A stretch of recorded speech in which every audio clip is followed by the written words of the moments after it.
காலம், அவங்க காலம் தானே, டைம் தானே அவங்க, அந்த டைமே நிற்க ஆரம்பிச்சிருச்சு. ஸோ இது ஒரு பெரிய பிரச்சனையாக சொல்லிட்டு சிவபெருமான் வந்து என்ன பண்ணாருன்னா, அதாவது சிவபெருமான் இது அவர் இன்னும் காளியம்மனோட பெருசாகி அவங்கள கண்ட்ரோல் பண்ணுறதுக்கெலாம் அவங்க தான் பண்ணலை. ஸோ இதில் தான் வந்து அது அழகு வருது.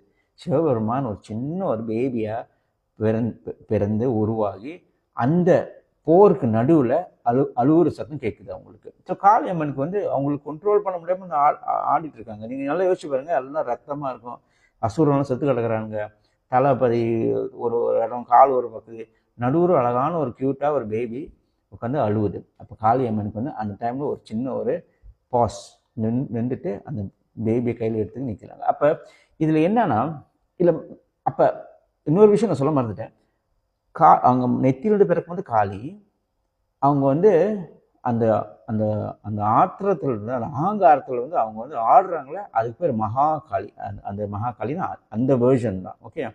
அப்போ இந்த நிலையில் வந்து இந்த பொருள், இந்த கதை என்ன சொல்ல வருதுன்னா, நம்மளுக்கு வந்து காளி அம்மனை வணங்கணும்னா இது முதல் தெரியணும். அவங்க வந்து உங்களுக்கு ஈஸியாக வர மாட்டாங்க. ஒரு 2-3 பீஜா மந்திரத்தை சொல்கிறது, 2 அவங்களுக்கு சில மந்திரங்கள் இருக்குன்னா தாந்திரிகம், அவங்களாம் தாந்திரிகம் இல்லையா, சொன்னால் வந்துடுவாங்கன்னு எதிர்பார்த்துடாதீங்க, வர மாட்டாங்க. ஓகே.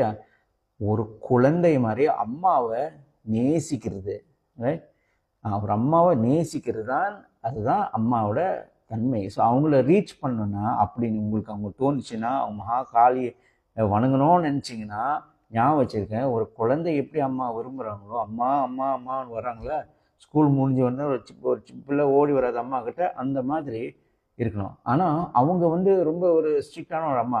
விழுந்தா தட்டி கொடுக்க மாட்டாங்க, விழுந்தா அற கொடுப்பாங்க. ஏன் விழுந்த மறுபடியும் எந்திரி சொல்கிற மாதிரி தான் அந்த மாதிரி அம்மா அவங்க. ஸோ உங்கள் வாழ்க்கையில் ஒரு 30 வருஷத்துக்கு சாதிக்கிற விஷயம் 3 மாதத்தில் நீங்கள் சாதிச்சிடலாம் அவங்கள வணங்குனீங்களா. ஆனால் அந்த 3 மாதத்தில் வந்து உங்களுக்கு எல்லாம் பயிற்சி நடக்கும். உங்களுக்கு அதுக்கு முடியுமா? யோசிச்சு பார்த்துங்க. ஓகே. கஷ்டம், ரொம்ப கஷ்டம். அந்த அடித்தாலும் அம்மா தான், கீழே விழுந்தாலும் அம்மா தான், I love you I love you, அம்மாவை விரும்புகிறீங்கிறது தான் நீங்கள் சொல்லணும்.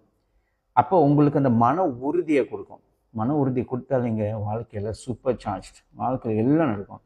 ஸோ இது ஒரு சின்ன விஷயம் நான் உங்கள்கிட்ட ஷேர் பண்ணுறேன். அப்படி உங்களுக்கு விருப்பமாச்சுன்னா தயவு செஞ்சு உங்கள் ஃப்ரெண்ட்ஸ்டையும் ஃபேமிலிட்டையும் இந்த பதிவை ஷேர் பண்ணுங்கள். நன்றி, வணக்கம்.